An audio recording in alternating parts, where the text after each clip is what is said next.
یہ مروزی کا مطلب مروہ کے رہنے والے، اور مروہ وہ علاقہ ہے جو آج کل ترکمانستان میں ہے، کچھ تھوڑا سا افغانستان میں ہے۔ قال حدثنا سفيان بن عيينة عن الزهري عن عامر بن سعد عن أبيه رضي الله عنه قال مرضت عام الفتح حتى أشفيت عن موتي فعادني رسول الله صلى الله عليه وسلم فقلت أي رسول الله صلى الله عليه وسلم إن لي مالا كثيرا وليس يرثني إلا ابنة لي أفأتصدق بثلث مالي؟ قال لا. قلت فالشطر؟ قال لا. قلت فالثلث؟ قال الثلث والثلث كثير. البر ورثة أغنياء خير من أن تذرهم عالة يتكففون الناس. یہ بخاری کی روایت ہے۔ اشفیت کا مطلب قربت من الموت، یتکففون کا مطلب لوگوں سے کف کے ساتھ مانگتے ہیں۔ باقی بخاری میں آئے گا انشاءاللہ۔ حدثنا علی بن محمد، اللہ تعالیٰ نے تم پر صدقہ کیا، ثلث مال تم کو دیا کہ تم وصیت کرو تاکہ تمہارے اعمال میں زیادتی ہو۔ حدثنا صالح، رسول اللہ صلی اللہ علیہ وسلم فرماتے ہیں او ابن آدم، دو عادتیں ہیں تمہارے لیے ایک بھی نہیں تھی، یعنی تمہارا حق نہیں تھا۔ جعلت لک نصیبا من مالک، ایک یہ ہے کہ میں نے آپ کے مال کا ثلث آپ کے لیے مقرر کیا، وصیت کرو۔ حین اخذت بقصبک، جب میں لوں گا، اللہ تعالیٰ لے گا، بقصبک بمخرج النفس، سانس کی نالی، جب اللہ تعالیٰ آپ کی سانس کی نالی کو پکڑ کر آپ کی روح کو لیں گے تو اس وقت ثلث وصیت کرو۔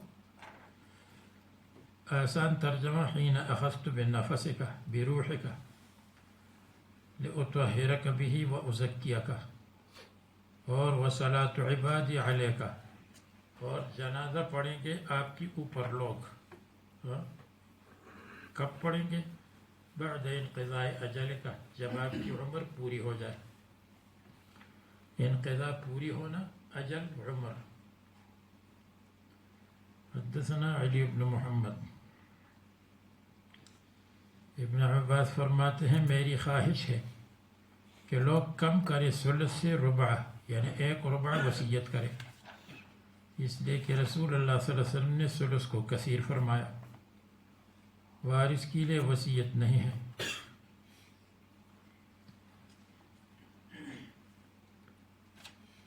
رسول اللہ صلی اللہ علیہ وسلم نے خطبہ دیا، وهو على راحلته، اور وہ اونٹنی پر سوار تھے، وَإِنَّ رَاحِلَتَهُ لَتَقْصَعُ بِجَرَّتِهَا،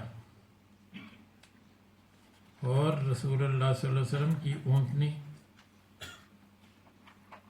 لَتَقْصَعُ، جھاگ نکال رہی تھی، جھاگ،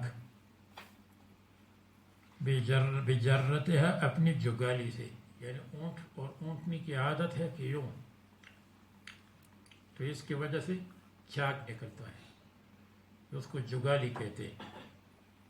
منہ کا چلانا، جیسے پان والی منہ چلاتے ہیں۔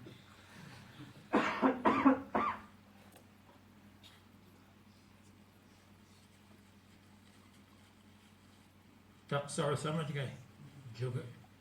جھاگ، جیسے دریا کے اوپر جھاگ ہوتا ہے سفید سفید، اور جگالی اسی کو کہتے ہیں جو میں نے آپ کو بتلایا۔ فَإِنَّ لُغَامَهَا لَيَسِيلُ بَيْنَ كَتِفَيَّ، اور اس کا لعاب، یعنی راحلہ کا لعاب بہہ رہا تھا میرے دونوں کندھوں پر۔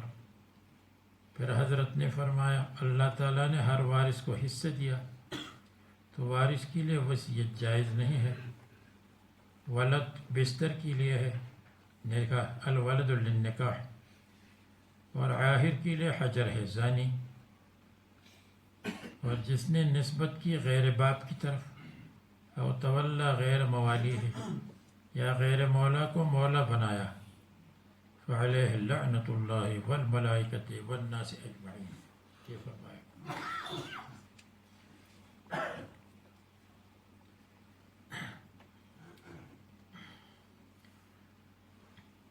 ایک تو طالب علموں کی لعنت اللہ والملائکہ ہے، کہتے ہیں الجاریۃ اذا بلغت الى 15 من السنین فهي الحور العین وإذا بلغت إلى 25 فهي أم البنات والبنين وإذا بلغت إلى 30 فعليها لعنة الله والملائكة والناس أجمعين. طالب علم کا مقولہ ہے.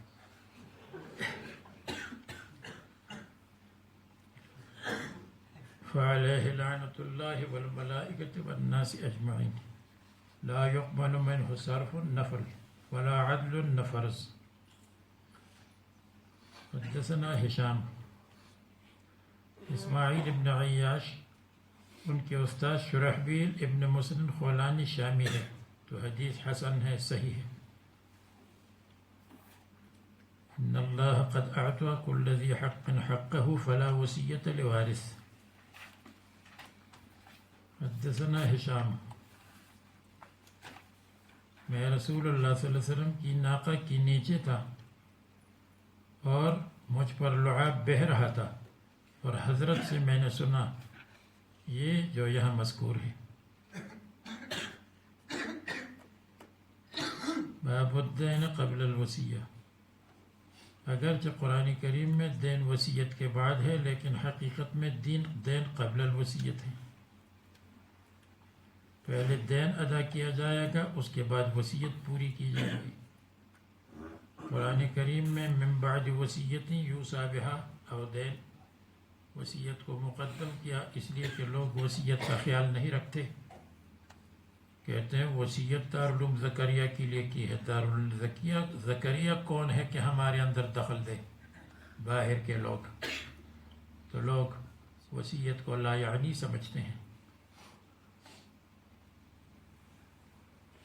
ان اعیان بن الام یتوارثون لا یتوارثون.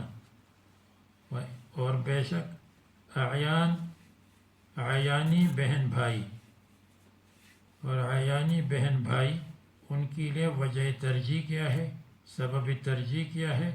بن الام میں کیونکہ وہ ماں کے بیٹے ہیں. باپ کے تو ہے لیکن ماں کے ہیں تو وہ وارث ہوں گے نہ کہ بنی علات. کیونکہ اس لیے کہ بنی علات صرف باپ کے بیٹے ہیں اور اعیان باپ کے بیٹی بھی ہیں اور بن الام میں.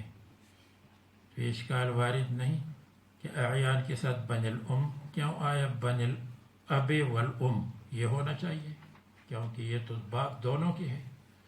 تو جواب آپ کو معلوم ہوا کہ اعیان اور علات باپ میں تو شریک ہے لیکن اعیان کے لیے بن الام ہونا سبب ترجیح ہے.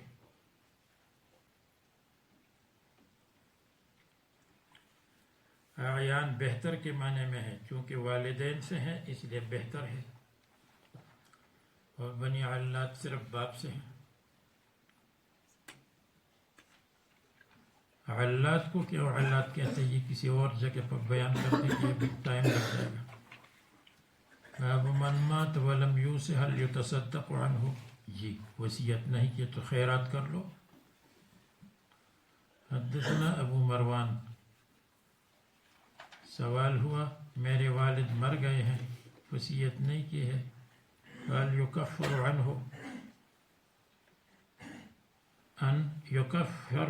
ان تصدقت عنہ. یکفر عنہ ان تصدقت عنہ.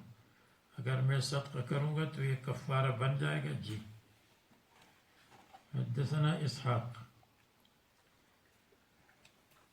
ان امی افتلتت. اچانک مر گئی.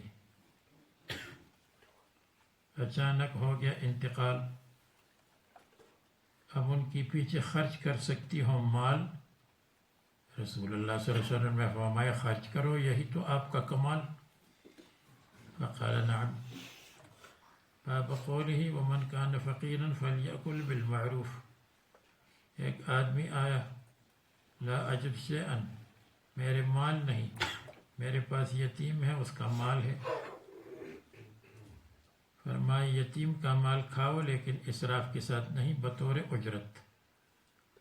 تم اس کی خدمت کرو گے اور تھوڑی بہت اجرت میں لے لو، لیکن خبردار غیر مصرف اسراف مت کرو، متأصل مال جمع مت کرو، اس کے مال کو لے کر اپنے لیے جمع مت کرو۔ اور گمان ہے کہ یہ فرمایا ولا تقی مالک بمالی، اپنے مال کو اس کے مال کے ساتھ مت بچاؤ، اپنے مال کو بچاتے ہو اس کے مال کو کھاتے ہو۔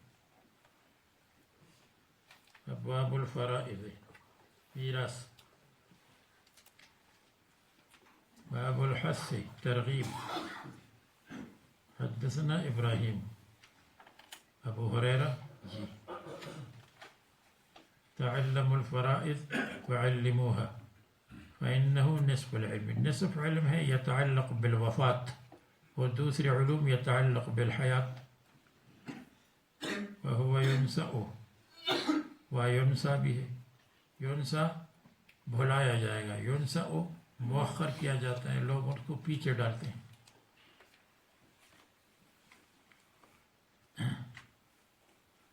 سب سے پہلے امت سے یہ نکلے گا۔ نکلنے کا یہ مطلب نہیں کہ لوگ میراث نہیں جانتے ہوں گے، اس پر عمل نہیں کرتے۔ حفص بن عمر کو منکر الحدیث کہا۔ باب الفرائض السلبہ، حصے السلب، اولاد سلبیہ، بیٹی بیٹیاں۔ سلبیہ کا مطلب جو آدمی سے ڈائریکٹ پیدا ہوئی ہے، انڈائریکٹ نہیں ہے، پوتا نواسا نہیں۔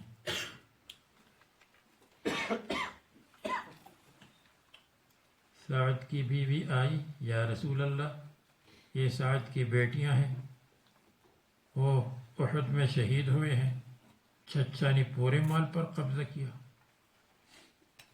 اس زمانے میں چچا پورا مال لیتے ہیں اور لڑکیوں کو نہیں دیتے تھے، اور عورت کا نکاح نہیں ہوتا جب تک مال نہ ہو۔ حضرت ہو گئے خاموش، آیت کریمہ آ گئی پرجوش، کیا؟ اس میں فرمایا کہ آپ کی بیٹی کے لیے ثلثین ہے اور آپ کے لیے ثمن ہے، اور باقی چچا کے لیے ہے۔ 24 میں سے 16 کس کے لیے ہے؟ لڑکیوں کے لیے۔ 24 میں سے 3 آپ کے لیے ہے، بیوی کے لیے ہے۔ 3 اور 16 19، کتنے بچ گئے؟ 5، وہ چچا کے لیے۔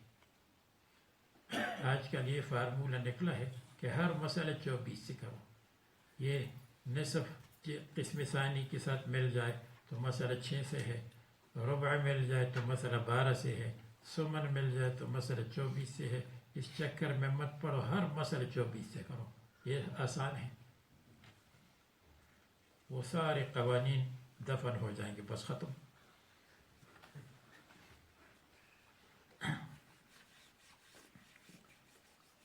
اگر 6 سے مسئلہ ہو تو 24 سے بنے گا، 12 سے ہو تو 24 سے بنے گا۔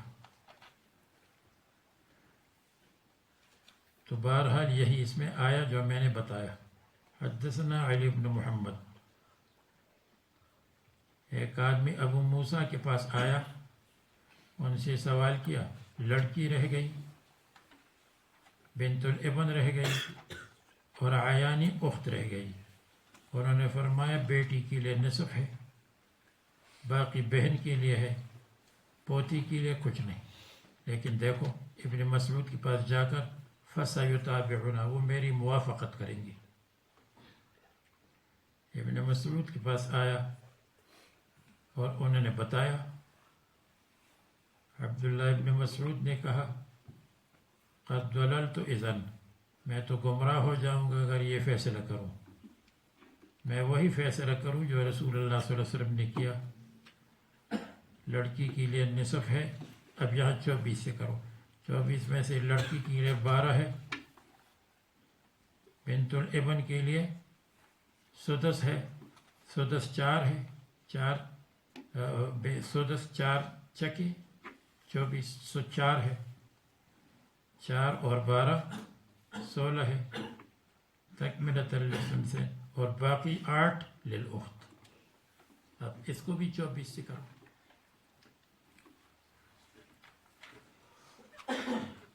آگے فرمایا تکملۃ للثلثین، یعنی جب لڑکی کو سدس دے دیا، 4 دیے، اور پہلے بنت کو نصف ملا ہے، تو یہ دونوں کو ملا دیں گے تو یہ ثلثین بن جائیں گے. 12 اور 4 16، 16 ثلثین ہے 24 میں. اب فرائض الجد، جد کا حصہ میں نے حضور سے سنا، یہ بفریضۃ میراث کا مسئلہ آیا جس میں جد ہے. فأعطاه ثلثا او سدسا، تو ان کو ثلث دے دیا یا سدس دے دیا.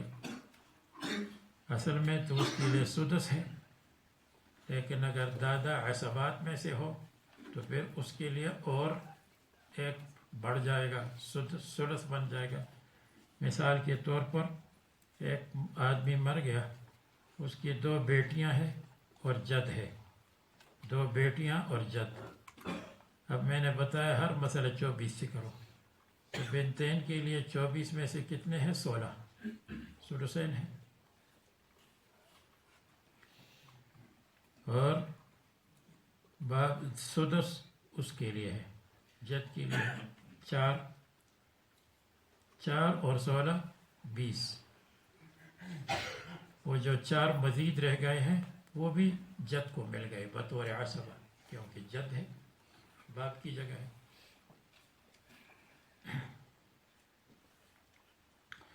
تو وہ گویا کہ وہ ثلث بن گیا. پہلے اس کو 4 مل گئے تھے اور 4 بچ گئے، وہ دے دیے. 4 اور 4 8، 8 24 کے لیے ثلث بن گیا.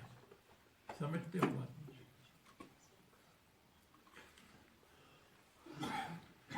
میراث الجدہ. حدثنا احمد بن عمر فرماتے ہیں جدہ ابو بکر صدیق کے پاس آئی میراث کے لیے. انہوں نے کہا کتاب اللہ میں کچھ نہیں، سنت رسول مجھے معلوم نہیں، اس کے بارے میں سوال کروں گا. مغیرہ ابن شعبہ نے فرمایا رسول اللہ صلی اللہ علیہ وسلم نے سدس دیا. ابو بکر نے فرمایا کوئی اور گواہ ہے؟ محمد بن مسلمہ. بالکل. ابو بکر نے ان کو سدس دے دیا. پھر دوسری جدہ آئی باپ کی طرف سے حضرت عمر کے پاس، تو ان کے لیے بھی یہی سدس. جدہ جس طرف سے بھی ہو اس کے لیے سدس. اور اگر 2 جمع ہو جائے، 2 جدہ 3 جدہ، تو ان کے لیے بھی یہی ایک سدس. اس میں تقسیم کیا جائے گا ان کے درمیان. میراث اہل الاسلام من اہل الشرک. رسول اللہ صلی اللہ علیہ وسلم نے فرمایا مسلمان کافر، کافر مسلمان کا وارث نہیں ہے.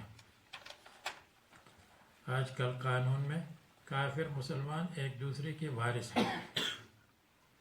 تو اگر کسی کا باپ کافر مر جائے اور مسلمان بیٹا ہے تو علماء کہتے ہیں لے لو. اور یہ لینا بطور وراثت نہیں ہے، بطور اس طور پر ہے کہ گویا کہ حکومت نے قبضہ کیا اس حصے پر جو آپ والا حصہ ہے، اور حکومت نے قانون کے تحت آپ کو دیا، وراثت کے طور پر نہیں، حکومت کے غلبے کے طور پر. حکومت نے اپنے قبضے میں لیا، بینک میں تو نہیں جائے گا، کہاں جائے گا؟ آپ کو دے گا.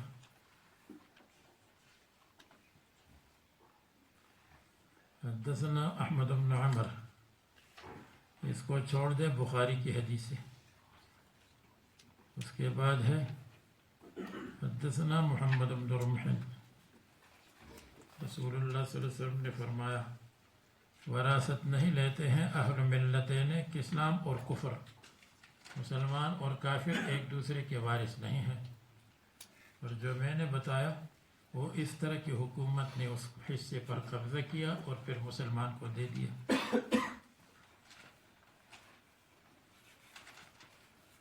اب میراث الولاء، میراث اعتاق والی میراث.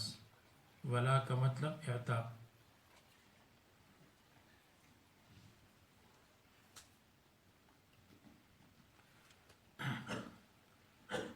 فرماتے ہیں حدثنا ابو بکر بن ابی شیبہ، یہ زوائد میں سے ہیں.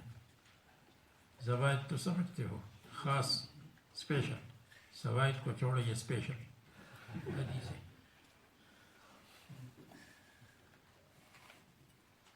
کہتے ہیں کہ رباب ابن حذیفہ نے نکاح کیا ام وائل بنت معمر کے ساتھ،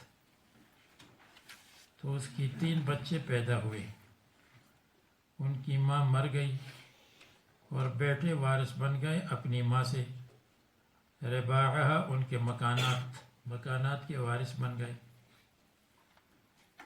وولا اموالیہا، اور ان کے معتقین کی میراث کی بھی یہ وارث بن گئے. جو معتق تھے ان کی میراث، یعنی جب معتق مرتا ہے تو وہ بھی بیٹوں کے پاس اس کی وراثت آئے گی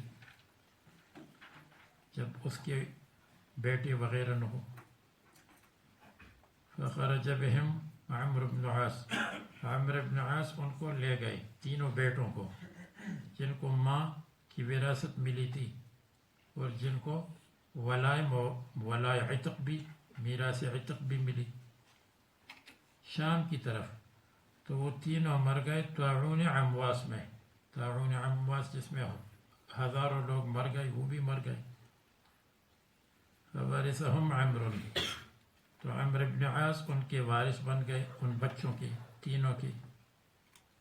وکان عصبتہم، اور عمرو بن عاص ان کے باپ کی فیملی میں سے ہیں، تو باپ کی فیملی کو مل گیا. جب عمرو بن عاص واپس آئے تو جاء بنو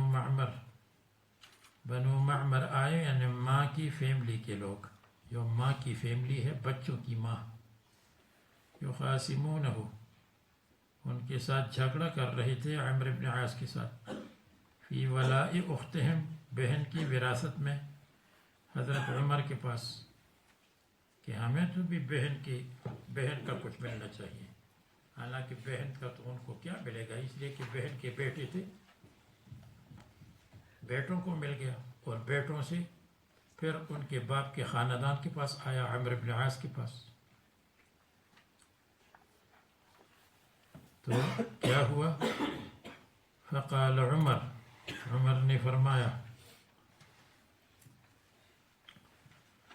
اور یہ اس لیے عمر کے پاس آئے کیونکہ ان کا خیال تھا کہ المیراث یرد الی اقارب المعتقۃ، معتقہ کے اقارب کے پاس. تو جو غلام اس نے آزاد کیے تھے ان کا خیال یہ تھا کہ معتقہ کے وارثین کے پاس وراثت آئے گی، حالانکہ وہ ساری میراث تو آئی تھی بیٹوں کے پاس. عمر نے کہا میں فیصلہ کروں گا جو میں نے رسول اللہ صلی اللہ علیہ وسلم سے سنا. ما احرز الوالد والولد، ما احرز الولد والوالد، جو ولد اور والد نے جمع کیا، فهو لعصبته، وہ عصبات کے لیے ہے، من کانا، جو بھی ہو. قال فقضى لنا به، ہمارے لیے فیصلہ ہوا. ماں مر گئی تو ماں کی وراثت، اور ماں نے جن کو اعتاق کیا تھا وہ معتقین کی وراثت، وہ سب بیٹوں کے پاس آئی. وَكَتَبَ لَنَا بِهِ كِتَابًا، كَتَبَ لَنَا بِهِ كِتَابًا، اور خط لکھا کہ سب عامر بن عاص کے لیے ہے، جس میں عبد الرحمن ابن عوف کی شہادت تھی، زید بن ثابت کی شہادت تھی، وآخر، اور رجل آخر کی شہادت تھی. حتیٰ اذا استخلف عبد الملک ابن مروان، جب خلیفہ بنائے گئے مروان کے بعد عبد الملک، تو توفی مولا لہا، تو اس عورت کا ایک معتق مر گیا. وترک 1000 دینار، اور 2000 دینار چھوڑ دیے. تو اس کی میراث جو معتقہ ہے ان کے عصبات مذکر کے لیے ہے، جو مذکر عصبات ہیں. فبلغنی بس مجھ کو بات پہنچ گئی ان ذلک القضاء قد غیر کہ قضاء سابق جو حضرت عمر رضی اللہ عنہ نے عمرو بن عاص کے لیے کیا تھا اس کو تبدیل کیا گیا. بس انہوں نے ہشام ابن اسماعیل کے پاس جھگڑا لایا. فرفعنا الى عبد الملک ہم نے عبد الملک کو پیش کیا اور ہم نے حضرت عمر کا خط پیش کیا جس میں لکھا ہوا تھا کہ جن بیٹوں کا انتقال ہوا ان کے پاس جتنی میراث جمع تھی سب عمرو بن عاص کے لیے ہے. فقال تو عبد الملک نے کہا ان کنت لأرى میرا خیال اور گمان یہ تھا کہ یہ وہ قضا ہے جس میں کوئی شک نہیں لیکن لوگ اس کو تبدیل کرتے ہیں. فما كنت أرى اور میرا گمان نہیں تھا کہ اہل مدینہ کا معاملہ اس حد تک پہنچے گا کہ وہ ایسے فیصلے کو تبدیل کریں گے. یعنی وہ خود کا فیصلہ ہے کہ جو بیٹوں کے پاس وراثت تھی یا ان کی ماں کے معتق جو مر گئے تھے وہ سب عمرو بن عاص کے پاس آنا چاہیے. ان یشکوا فی ھذا القضاء کہ اس فیصلے میں شک کریں گے. اہل مدینہ اس حد تک نہیں پہنچیں گے کہ اس فیصلے میں شک کر یہ پکا فیصلہ ہے. فقضى لنا فیہ تو ہمارے لیے وہی فیصلہ کیا جو حضرت عمر کے زمانے میں ہوا تھا کہ المیراث لعصبات الابناء یہ جو 3 بیٹے مر گئے ہیں ان کے عصبات کے لیے ہے. فلم نزل فیہ تو ہم ہمیشہ اور برابر ہیں اس میں بعد اب تک.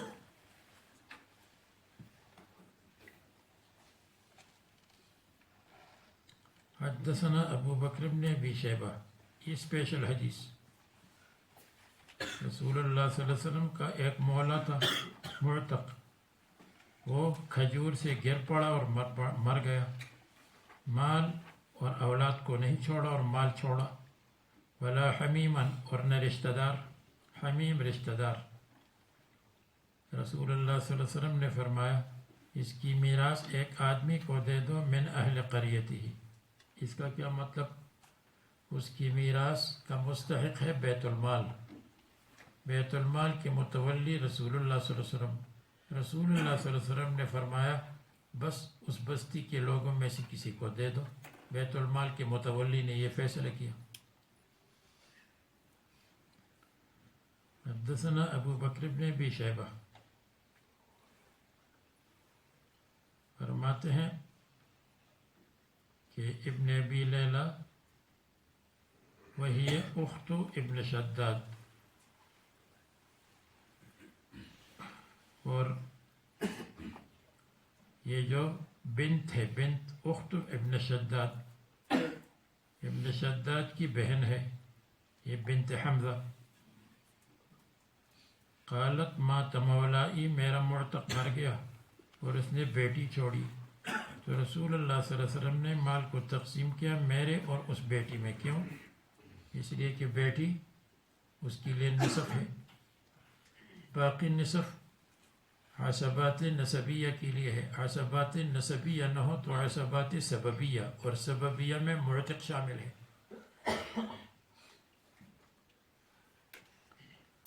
باب الکلالہ کلالہ اس کا من لا والد له ولا ولد.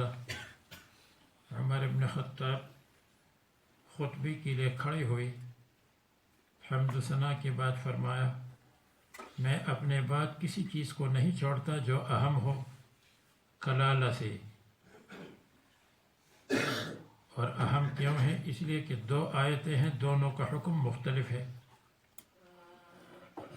ایک آیت الشتاء ہے اور ایک آیت السیف ہے. آیت الشتاء ان کان رجل یورث کلالۃ او امرأۃ وله اخ او اخت فلكل واحد منهما السدس. یہ ہے آیت الشتاء. اور آیت السیف یستفتون قل اللہ یفتیکم فی الکلالہ ان امرؤ ہلک لیس لہ ولد ولہ اخت فلہا نصف ما ترک. یہ آیت السیف ہے، یہ عیانی میں ہے. عیانی اور علاتی بہن بھائی. اور وہ جو آیت الشتا ہے وہ اخیافی میں ہے. اخن او اختن تو ہر ایک کے لیے سدس ہے، اور اگر زیادہ ہو فہم شرکاء فی الثلث، ثلث میں شریک. تو آیت السیف آیت الشتا الگ الگ ہے. میں نے رسول اللہ صلی اللہ علیہ وسلم سے سوال کیا فما اغلظ لی فی شیء، تو اتنی سختی کسی چیز میں نہیں کی جتنی تاکید فیہا کلالہ میں، کہ تم پہچانو کہ کلالہ کون ہے. اور لیس لہ ولد کے ساتھ لیس لہ والد بھی ہے، والد بھی نہ ہو. حتیٰ طعن باصبعہ، یہاں تک کہ انگلی لگائی فی جنبی، میرے پیٹ کے کنارے یا سینے میں. پھر کہا او عمر، آپ کے لیے آیت السیف کافی ہے جو سورہ النساء کے آخر میں ہے، اور وہ عیانی کے بارے میں ہے، علاتی کے بارے میں ہے. حدثنا علی بن محمد. عمر فرماتے ہیں 3 چیزیں ہیں، اگر میں رسول اللہ صلی اللہ علیہ وسلم سے سوال کرتا تو بہت اچھا ہوتا. کلالہ، کہ کلالہ میں ولد نہیں، والد بھی نہیں. اور کلالہ کا اگر باپ نہ ہو، جد رہ جائے، تو کیا جد کے ساتھ بہن کو ملے گا یا نہیں ملے گا. اور ربا، کہ ربا کی کیا علت ہے. ابو حنیفہ کچھ فرماتے ہیں، امام شافعی کچھ فرماتے ہیں، تو یہ مبہم رکھا گیا. اسی طرح خلافت، کہ خلافت کے بارے میں ترتیب سے بتاتے کون کون خلیفہ بنے گا. حدثنا ہشام کہتے ہیں کہ میں بیمار ہوا، رسول اللہ صلی اللہ علیہ وسلم آئے عیادت کے لیے، میں بے ہوش تھا. یا رسول اللہ، آئے مال میں کیا کروں. آیت المیراث نازل ہوئی، فَإِنْ كَانَ رَجُلٌ يُورَثُ کلالہ، اور اس میں یہ بتایا کہ بہن بھائیوں میں سے بہن ہو تو اس کو نصف ملے گا. اگر بہن بھائی دونوں ہیں تو للذکر مثل حظ الانثیین ملے گا.